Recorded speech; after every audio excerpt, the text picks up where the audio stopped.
NZ Aerosports, Icarus Canopies, now Gyro. That's right, we've rebranded, and Gyro is our next generation.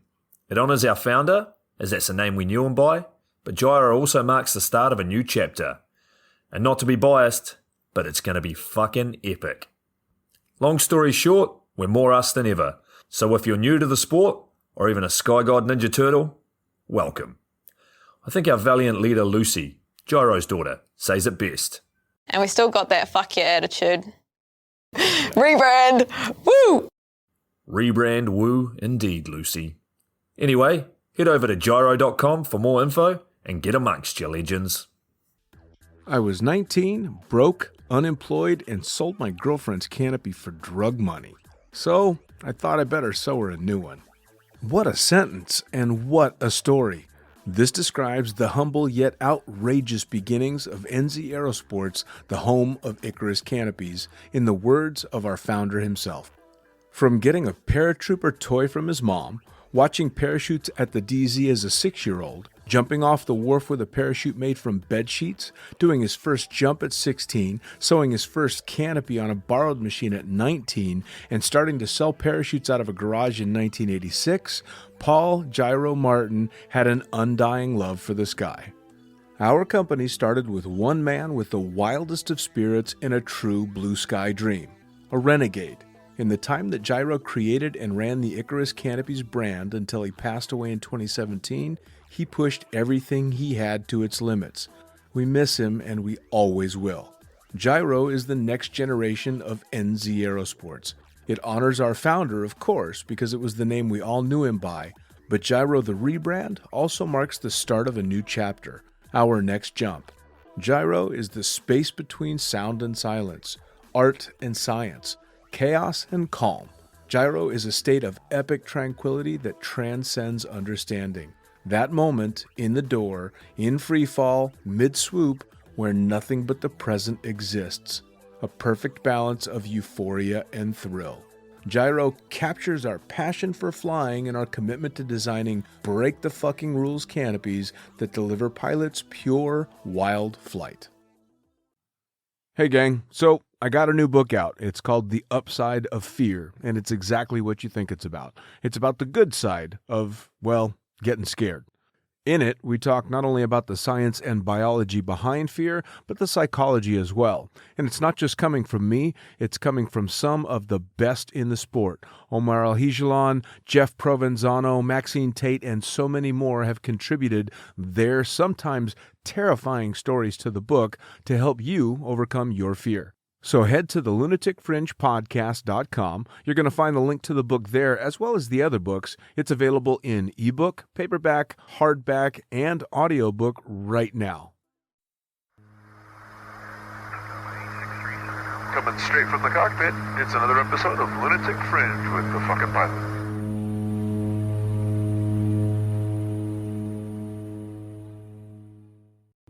Ready, set, go!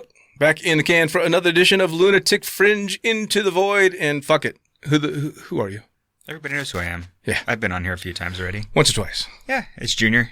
Nice. With you. Nice. Mr. Ludvic. How's everything going? Oh man, you know, it's another day, another dollar, up and down. Yeah. Weather's kind of nice and not doing too bad, although some people are freezing their asses off, I'm sure. I'm sure. End of the season for a lot of people, it's fucking 2021. We made it. Yeah. Let's see what happens. Do we get the COVID Pro or the COVID Pro Max? What's going to be the next one? Right. Yeah. Oh, God. Fucking hell. Let's just stick with this one. I think, well, who knows? I mean, hopefully shit will start to get back to a little bit more normal in 2021. And by the time the season kicks in stateside, it's going, kind of. Either that or everybody will be zombies from the vaccines. That's what I'm hoping for, though, dude. It's either normal or zombie apocalypse. I mean, everybody's been preparing for the zombie apocalypse. I mean, I'm not sure which one I want more, because I'm pretty sure Walmart's out of ammo. I mean, I really, right, yeah. I kind of want to know. Although, who knows? This just could be the slow motion zombie beginning.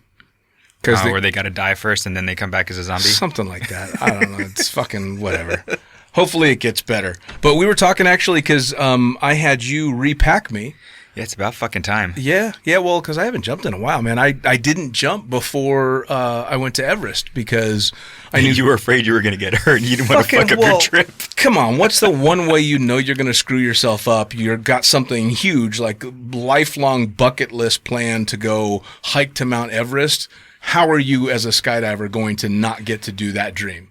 Well, at your age, getting out of the bed would be more dangerous. Fuck off. No, you're going to twist your fucking ankle, land in your little 96 because something silly happened, and it doesn't even have to be. I mean, I was scared to walk down the street for like the month leading up to Everest because I'm like, nothing. If I hurt myself trying to get to Everest, that's one thing.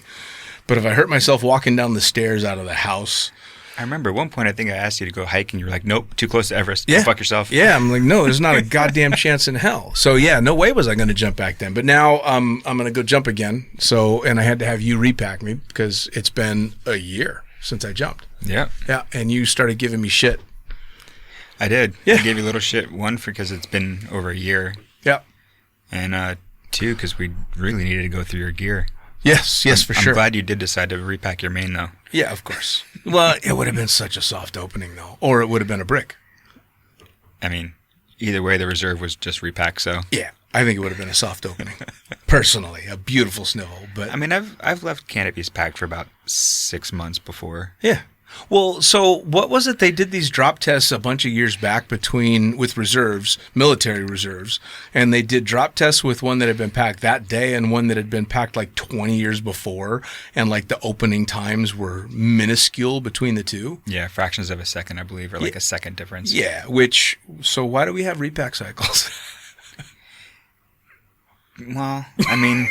Because riggers like you need to... No, because... depending upon the conditions where you're living, military stuff is all stored well. And for anybody that's out there right now in their winter season and they've got their gear shoved someplace that it shouldn't be, I mean, we should be keeping our gear in someplace that's cool and dry. We don't want to keep it in a moist area that's, heat. Sure. Well, in the trunk of your car for the entire winter isn't necessarily the best place to have it. Right.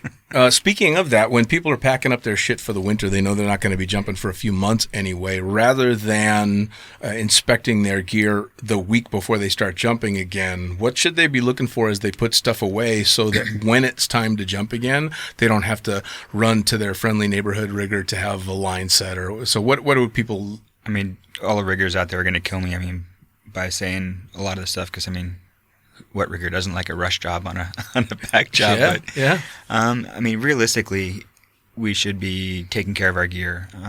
If it's a main, depending upon the type of material that the main's built out of, if it's, especially with like the Petras and the Peregrines and stuff like that are sail material, we should be opening it, folding it carefully, putting it in a stash bag, and then, like I said, keeping it in a cool, dry place. Sure.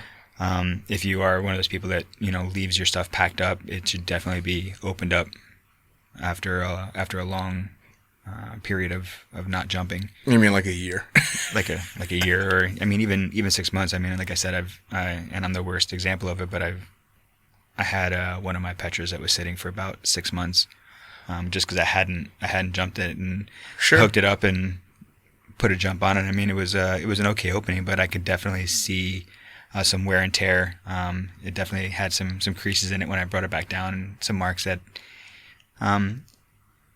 it wouldn't have otherwise had I left it in good condition, opening it up, laying it out, putting like a paragliding pack job on it or something like that, where you're just folding it up nicely and not cramming it into a D bag and leaving it there. Sure. That type of material really, even though it's amazing material, it doesn't like to be stored like that. Do you recommend leaving it in the rig, or do you recommend taking it out and maybe doing a rigger roll and putting it in a plastic bag or something? That's exactly it. So, doing a rigger roll, putting it, if you're jumping a canopy like that, you should have a stash bag for it, or something that's made out of either nylon or something that's made out of a material. A lot of us have we'll have bags that we move.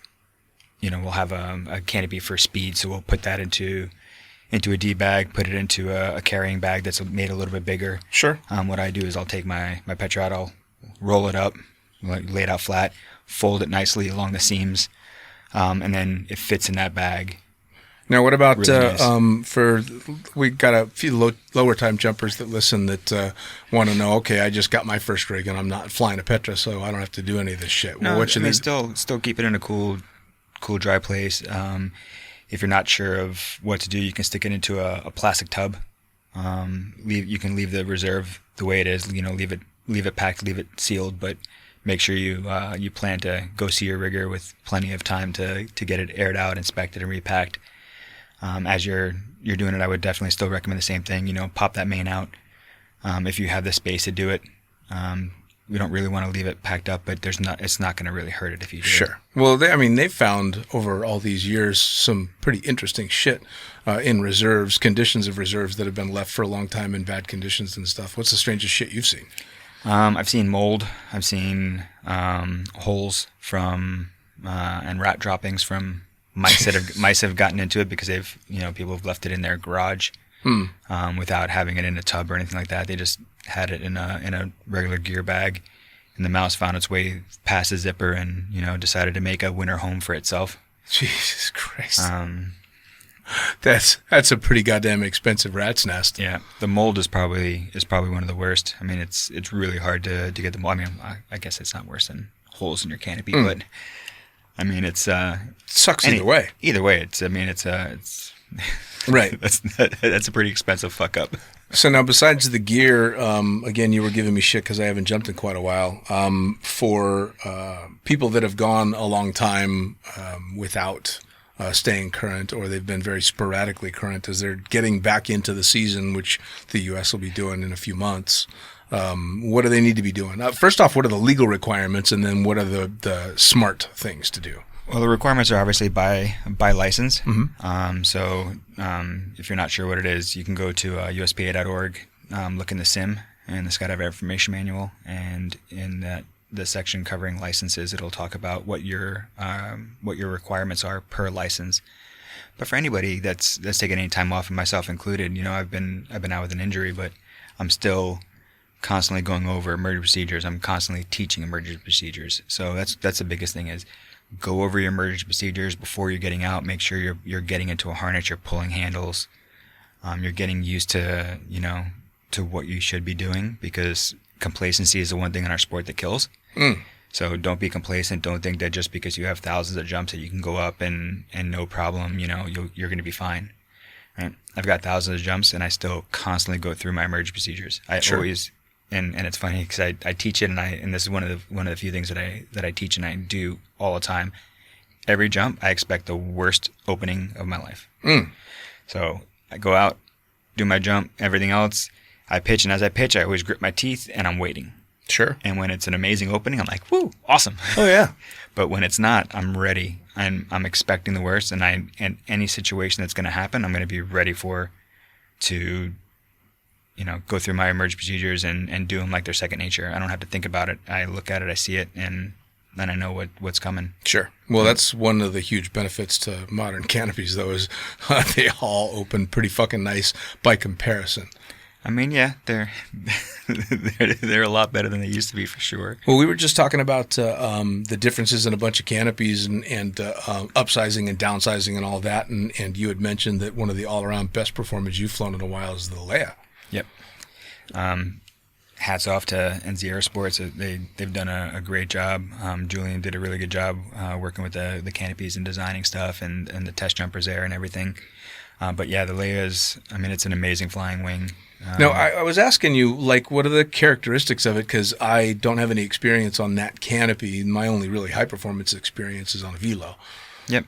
So, I mean, it's the step above what I would say the step above the Velo and the JVX and the things along that side of it. So the Velos and the JVXs were the first of the cross braces.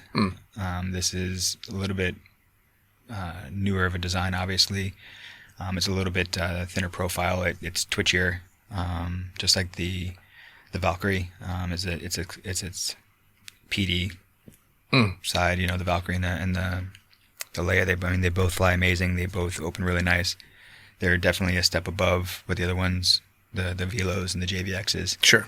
But I mean, they did a great job with it.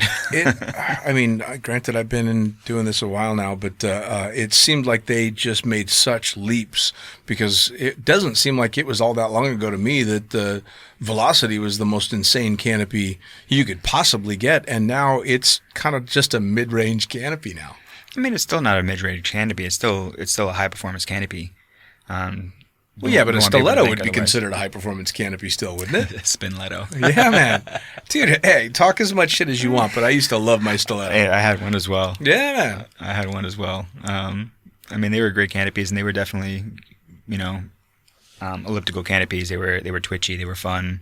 You could yank on a toggle and get up alongside of it horizontal and see the wing, the bottom skin of the wing with the ground in the view. And but I mean, it's older technology, right? Sure. The designs have come so much further. And they're really questionable how much further they can go from where they are. Yeah, when I talked to Julian Peelman from NZ Aerosports about all the designs and stuff, and doing the next step, and kind of talking about the Leia and all these, and he's like, yeah, man, trying to kick it up that next notch is tough. Yeah, I know that they've been working on the Petra 2 for a while. They've been working on another canopy that they were calling Anna. I don't know what the progress is with that stuff. Sure.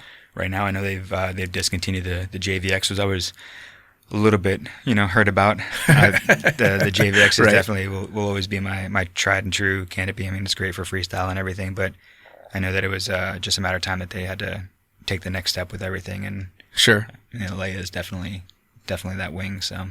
And again, compared to what I've flown, what are the flight characteristics like? Twitchier. It's a little bit more ground hungry than what you're used to. Great recovery, great openings. I found that the layer doesn't seem to seek as much as even like my JVX used to. My JVX used to be a little bit twitchier on the openings.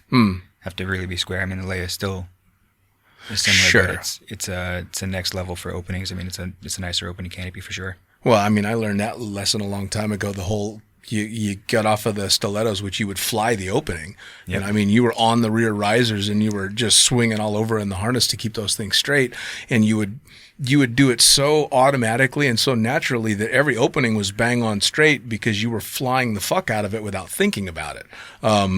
But I tried that on my very first opening on a Velo way back in 2004 and did a high opening. So not only was I trying to fly the Velo opening, but I was doing it at fucking 12,000 feet. And holy shit, I thought I was going to cut that thing away on my very first ever jump on my brand new canopy at 12,000 feet. Yeah, I mean, I think anything that's sub 100, you need to be a little bit more aware on the openings. You need to fly them a little bit more. Sure.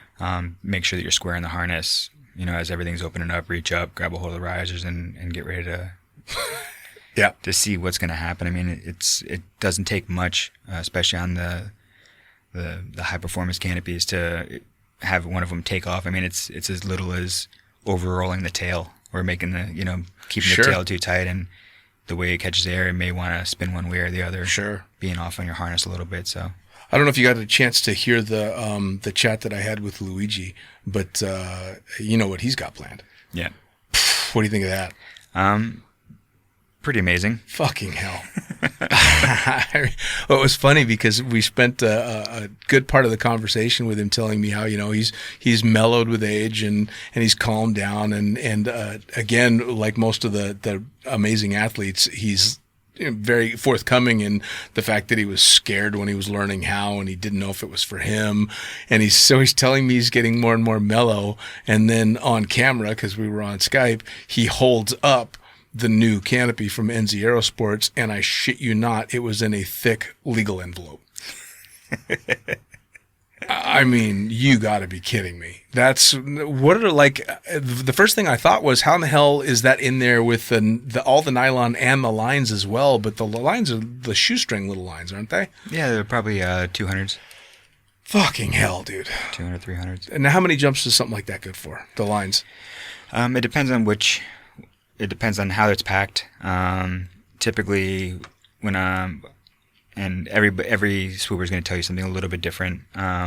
Typically, for me, when I'm doing flying competition, I keep my line sets at about 100 to 120 jumps, and then I'm changing them. Wow. And that's just for safety. I mean, they could go more than that. Back in the day, I was jumping a prototype line for a guy named Mark Lancaster out of North Carolina. He was doing some new line trims and designs, and I was playing with a couple different trims that I liked. And he got a new line. He's like, it's a 180-pound test. He's like, I don't know how many jumps it's going to get. He's like, do you mind testing it? He's like, I'll put the line set on for free for you if you test me and tell me how many jumps till failure. I'm like, sure, yeah, no problem. So, I mean, and I was using it. That was my work canopy as well. So I'm working on it, camera gear and everything else. And one of the lines that we had, I think I got maybe, if I'm lucky, I got 100 jumps out of it. Really? And they just exploded on me on one of the openings. I lost a couple of lines, cut it away, got it back, sent it to him, told him it was like just under 100, and he put another line set on and changed the trim a little bit, and we did it again, and Yeah, that whole test jumping stuff, no thanks. There's nothing in regard to skydiving equipment I need to test. Yeah. I mean, this wasn't. I mean, yeah, okay, we're testing the lines, but I mean, I know Maha. Yeah, I think Maha's been on with you as well. Yes, yeah. Maha was testing some lines for PD back in the day as well. It was like a spiral twist, and I don't want to butcher it because I don't remember exactly, but I know he had some fail on opening and other stuff. I mean, it's a way. Sure. The only way to find out is to test it. And well, I mean, it's obviously changed dramatically. Shit, we used to jump the lines way back in the day until they looked like fucking ragged out shoestrings. But that's because we were poor skydivers. Oh, yeah. Yeah, well, there's a lot of poor skydivers listening, I guarantee, especially after this fucking year. Oh, absolutely. I mean, I was the same way. I would jump my line sets. As long as it wasn't anything that looked really bad, I would jump my line sets usually until failure. Until something would blow up, and then I'd be like, yep, I probably should have changed that. Yeah. Oh, absolutely. Yeah, I mean, but that's just kind of old days. Yeah, I mean, I don't recommend that for anybody. Use the manufacturer's recommendations for a number of jumps. Keep a log of how many jumps you're putting on your line set, especially if you're flying competition wings, if you're flying, Leia's, Valkyries, Petras, Peregrines, stuff like that. I mean, sure. By all means, keep a good jump number. A lot of my fellow competitors, they know exactly how many jumps are in each line set. Sure. They jump, a canopy 10 times. At the end of the day, they mark it in a book or electronic on their phone or something like that. Like, this Petra has this many jumps on it on a line set. So they know when it's time to change it and make sure that they got good lines before competition. Well, fuck yes. Especially because in competition, I'm assuming that's when you're pushing the absolute hardest. For sure. Yeah.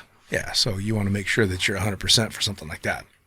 Now, we were talking about getting ready from being uncurrent. You were talking about emergency procedures and stuff like that and license stuff. For the lower time jumpers, are you recommending going out and doing coach jumps? Are you talking about canopy course type stuff? It just depends on how many jumps they have, right? I mean, the more jumps you have, the little bit longer we can go without needing everything, where it's a little bit more in the back of our brain. People that don't have a license yet are going to have to do recurrency jumps, or maybe if you have a license, or if it's been too long and you have a B license or even C license, you may have to go out and do a recurrency jump with an instructor or with a coach. I mean, go do it. Don't bitch about it. Sure. Chalk it up to, it's one of those things that we got to do to stay current. What we do is dangerous.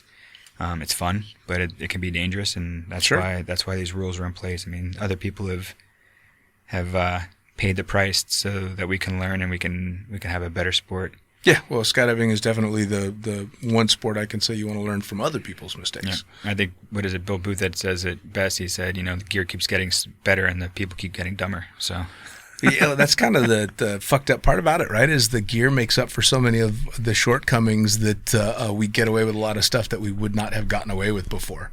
Yeah, I mean, you look at the number of jumps in between cutaways, and it's gone up significantly since we started, where it used to be every 800 jumps you'd have a cutaway. Oh yeah, absolutely. And now you're seeing, people. I know people that have got thousands and thousands of jumps and have never had a cutaway before. Yeah, I know.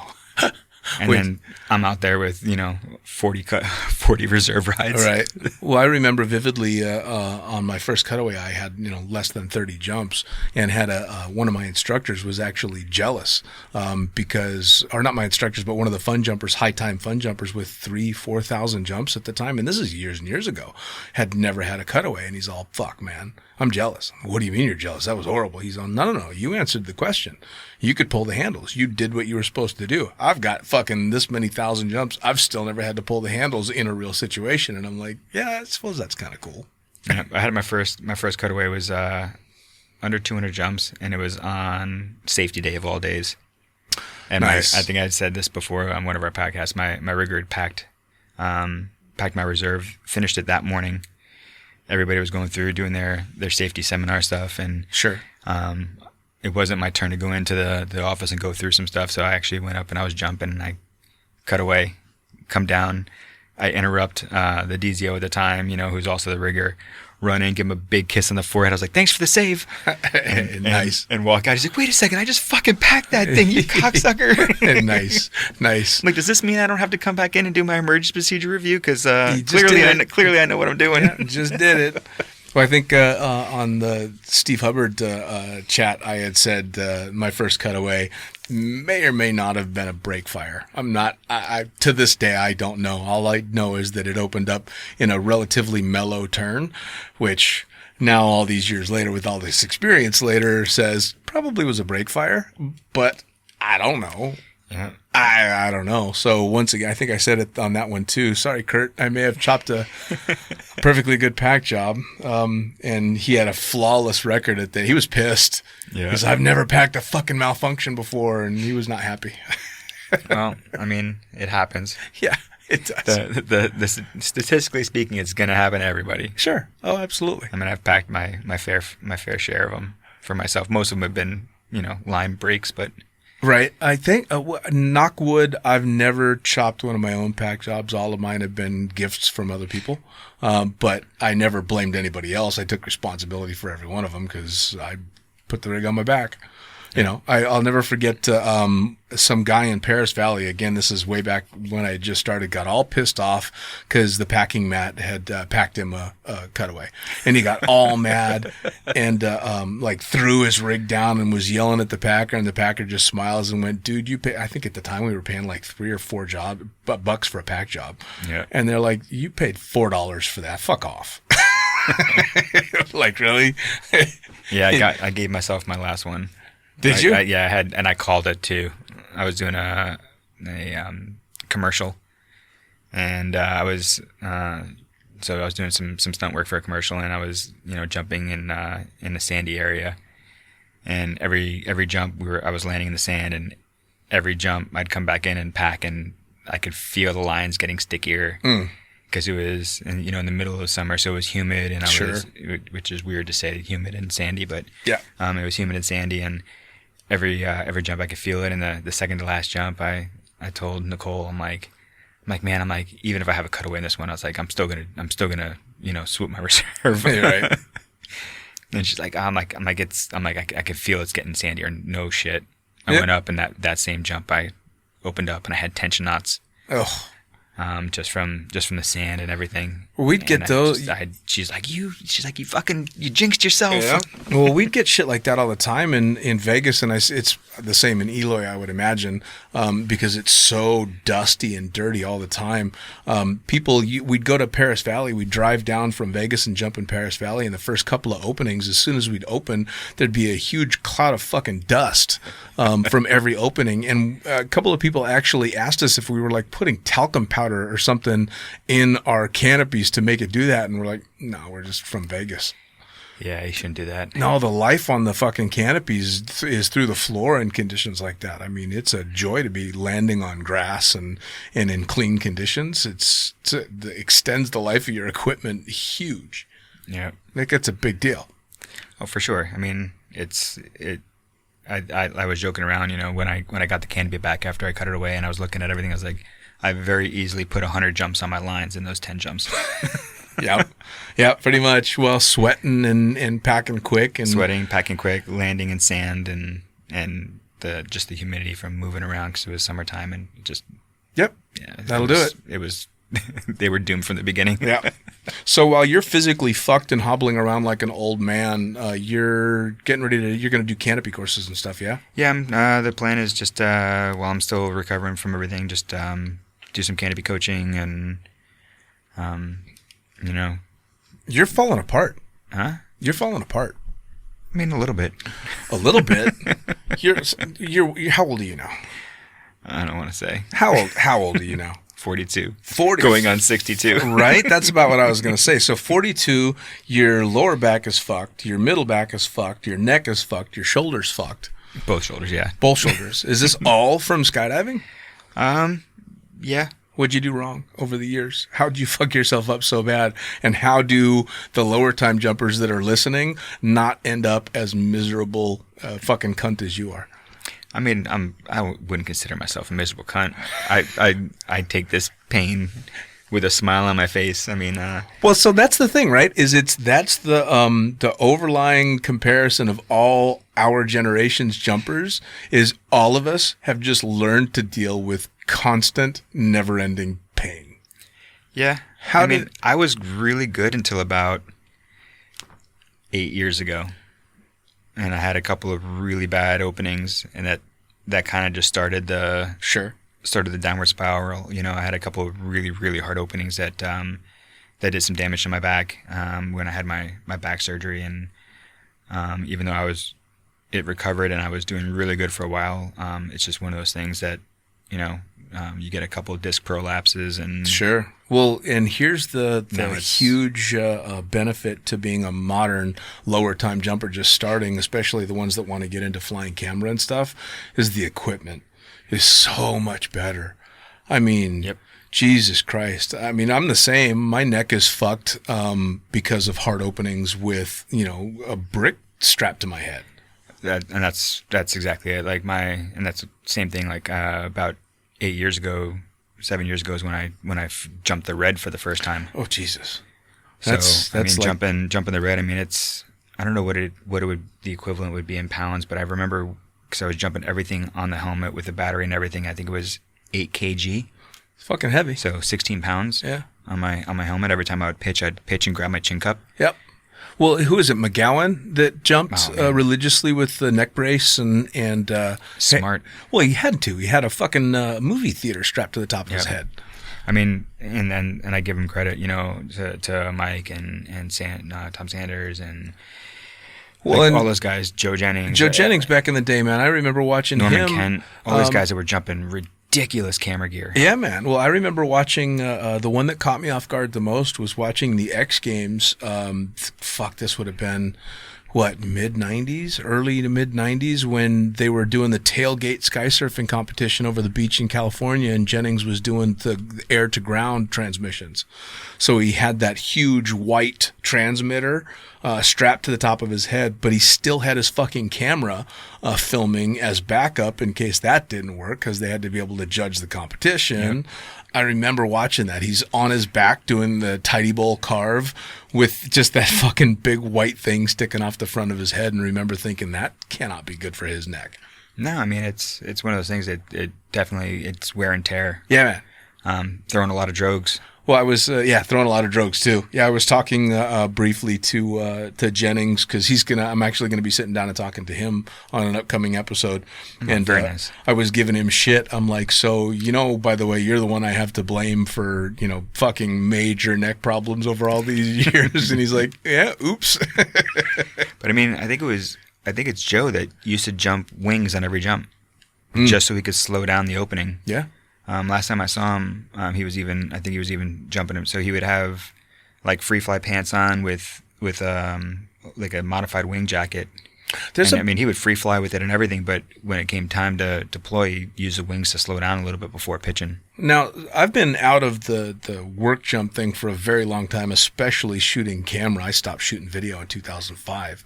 But for a long time, wings seemed to kind of go away. A lot of people weren't jumping with wings anymore, but I've seen this huge resurgence now where pretty much every camera flyer I see is flying wings. They're just free flying the shit out of them. Yeah, I mean, it just depends on where you are. And there was that period of time I started with wings, got away from them, went back to them, and the main reason why I went back to the wings and got away from flying with just a jumpsuit on is because of the position. Right? I don't want to be underneath a tandem. Yeah. It's illegal for me, especially as an examiner. Sure. Right? If anybody flies underneath me, we come down, I pull them aside, and I have a little talk with them about Sure. what's going on. There's no reason, I think I forgot where the fatality was, where the camera flyer was flying underneath, had a premature, hit the tandem. Yeah, tandem passenger was his passenger. The tandem passenger, I think, was his mother. It was mom, yeah. And there was a fatality because of it, and there's just no reason for it. And I think that has a lot to do with why wings have come back, because it allows you to stay away. Sure. And you're still able to fly around. You're still able to go to your head and carve around the tandem if you want to, or orbit around on your feet. It just gives you more power. I had no choice. I had to fly wings. I mean, from pretty much the time I started flying camera, I've gone between 180 to almost 200 pounds without gear. I fall like a fucking brick. I'm 5'9". Yeah. So I fall like a brick strapped to another brick. I go fucking fast. So if I don't have a big set of wings on me, I'm not going to be able to fall slow enough to film at least half of the tandems that come out. I used to love it when I was shooting video and saw these big fat guys come out to jump. Bring it on. Now I don't have to work. It's going to be easy. I just get to relax on this jump. They'd assign me the little teeny little next to nothing Japanese passenger, and the entire time I'm as big as you can possibly get with zero range, praying to God that the tandem instructor takes a pity on me. Well, yeah. I mean, I've had that. Luckily, I've worked in a lot of places where either the manifest staff or the jump staff that I worked with were really were great guys and girls to work with. I mean, they'd Sure. be willing to switch if you had somebody. If I was paired up with a small tandem instructor and they had a small passenger, I could go to one of the other videographers that was smaller and lighter than me and be like, hey, please, would you mind? Yeah. I'll buy you a beer later. Just swap me for this one. Yeah, for sure. Or if they paired me up with somebody for the day, I'd be like, would you swap me for the day, please? Right. Beer's on me. Oh, yeah. And they were nice enough to do it. So Fair enough. and, I mean, there's always those times that you got to work a little bit harder. So now back to these injuries, you old fucker. You envision being able to get back in the air, I would assume. I really hope so. I mean, this isn't maybe not to the level that I was working at before. I don't know if I'm gonna be the guy out at the drop zone doing 800, 1,000 jumps, working jumps. Does that even sound appealing? Right now it does. All right, fair enough. Right now I would sell both my left and right nut just to get back up in the air. It's been For sure. This is the longest layoff I've had in my entire career. So Yeah, for sure. but there's times that we just gotta stop, and luckily with everything that's happened with as Kevin Hart says, vid-19. Yeah, no shit. With everything that's happened with COVID, I mean it's a perfect time to be down and getting everything fixed that needs to be fixed. But Yeah. I mean, it was going to be either now or later, so I might as well take the downtime and get the stuff, because get everything fixed. I mean, I've been working injured for the last 3 years. Well, were you like me? I was horrible with like stretching and all that stuff. I was big on strength training, especially when I started doing tandems, because I knew that was going to really come in handy, especially the upper body strength to be able to, flare out those old F-111 tandem canopies and handle the massive fucking loads that you'd have to deal with. But I was horrible with flexibility.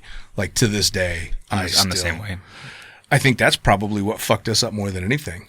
Yeah, I mean, newer instructors and jumpers out there definitely, not saying you have to go out and become a professional yogi, but Stretch. But stretch. I mean, stretch out your neck, stretch out your your shoulders, especially, people that are newer swoopers that are coming up through that are wanting to become competitive swoopers, start stretching your shoulders out. If you're a tandem instructor and you're, doing a bunch of jumps every weekend or every day, stretch your shoulders out, stretch your neck, stretch your back. It's only going to help you. It can't hurt. I think I said to Omar when I talked to him on here that at Eloy, I remember walking out, and I think it was Sean McCormick was doing yoga on the mat with a bunch of people every morning in Eloy, and I was out there with a friend who was getting licensed, and I remember walking past the mat going, what the fuck are those guys doing? Because I didn't think anything about yoga. This was a long time ago. And now I wish... Yep. I wish that while she was jumping, I had been having Sean McCormick teach me fucking yoga. Walking around the drop zone and seeing Soulfly, seeing Fred and Vince out, and Vince, may he rest in peace, would always be doing yoga in the morning.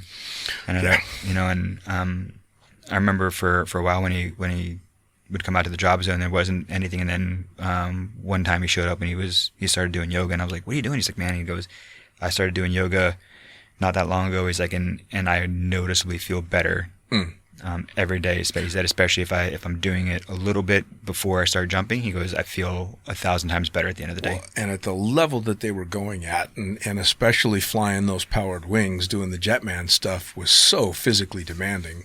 Because, they made it look so easy flying the wing that it looks like they're just along for the ride, and you don't realize that they are using every ounce of every inch of their bodies, and they are, the control surfaces, and it's extremely physically demanding. Yep. Like those jumps were beating the living hell out of them. Or can't even call them jumps. Those flights were beating the living hell out of them. So you'd have to do stuff like that. Yeah. And he said it was doing wonders for him. And after he had said something about that, I started,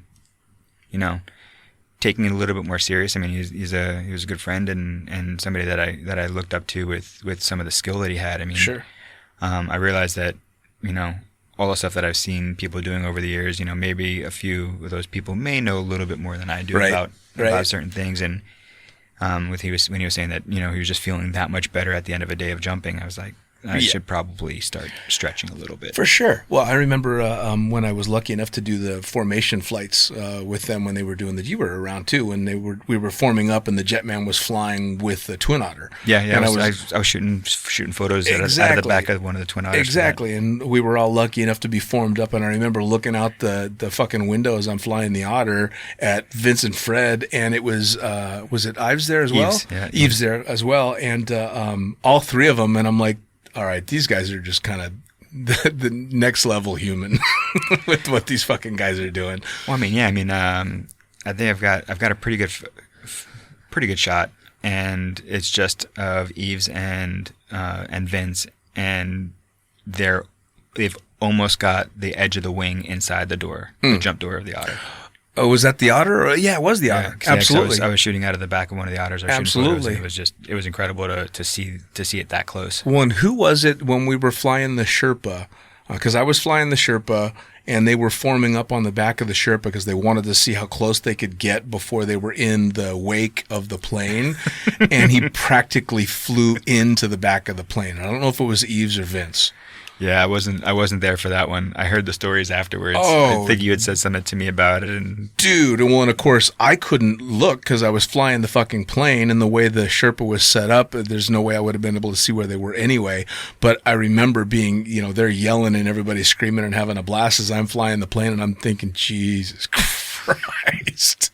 This is crazy. Next level human flight for sure. Oh yeah, man. Oh yeah, for sure. Yeah. So when you got somebody like that that's pushing the limits so hardcore, saying stretch, maybe listen. I wish I would have listened years ago. Yeah, all those 20-somethings that are just getting started, or even if you've been jumping for a while, but you feel great, but you're not stretching and stuff, fucking start stretching. Take it from a couple of old guys that are paying the price for having not done it. And I'll tell you what, with everything that's happened, that's kind of shut us down between COVID and for winter times up in parts of the States and parts of Europe.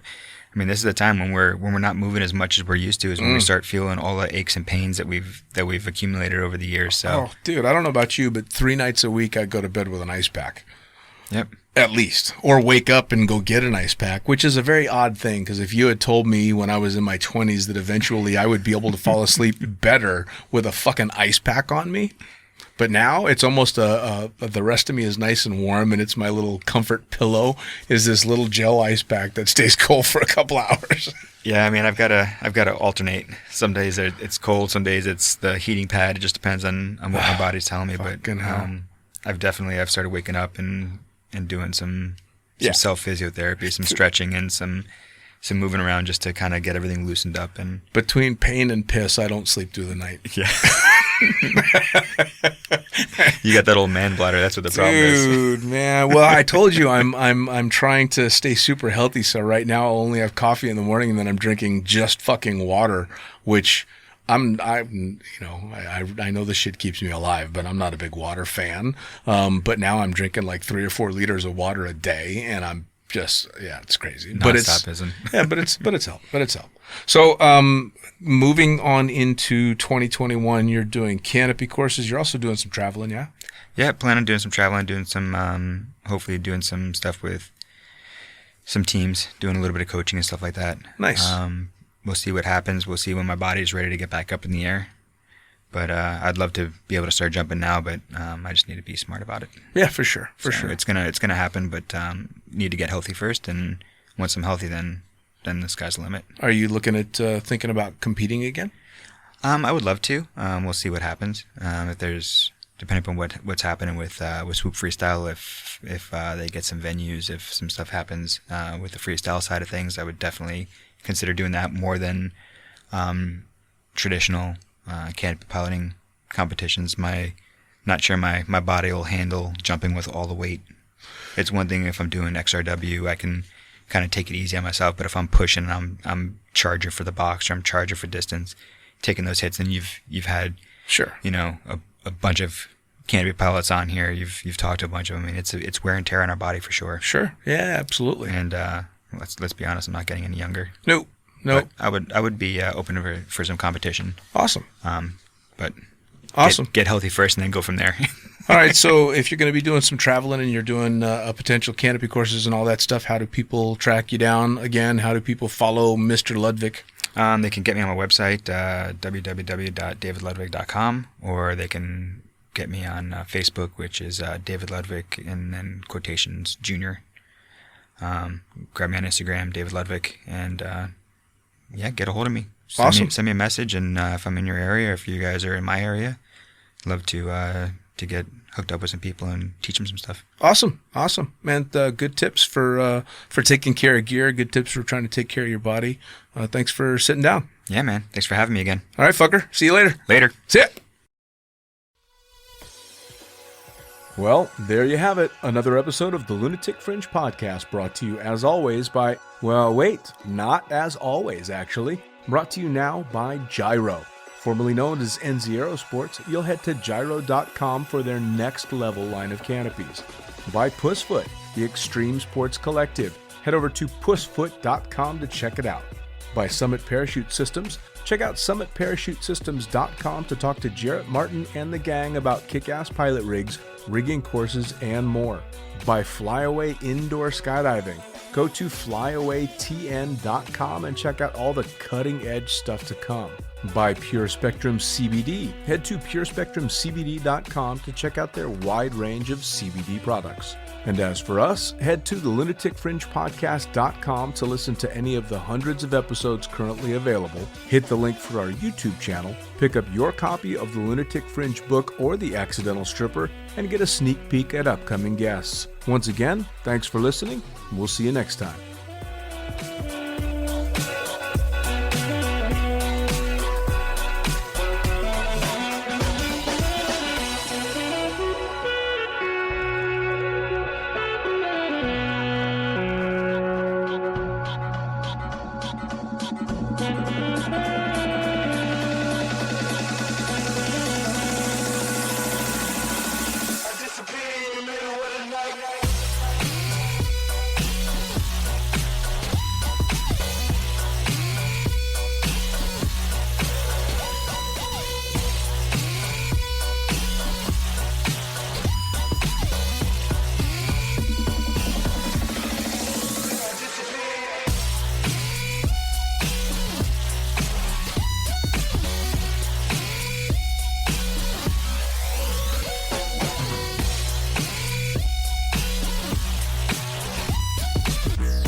Damn.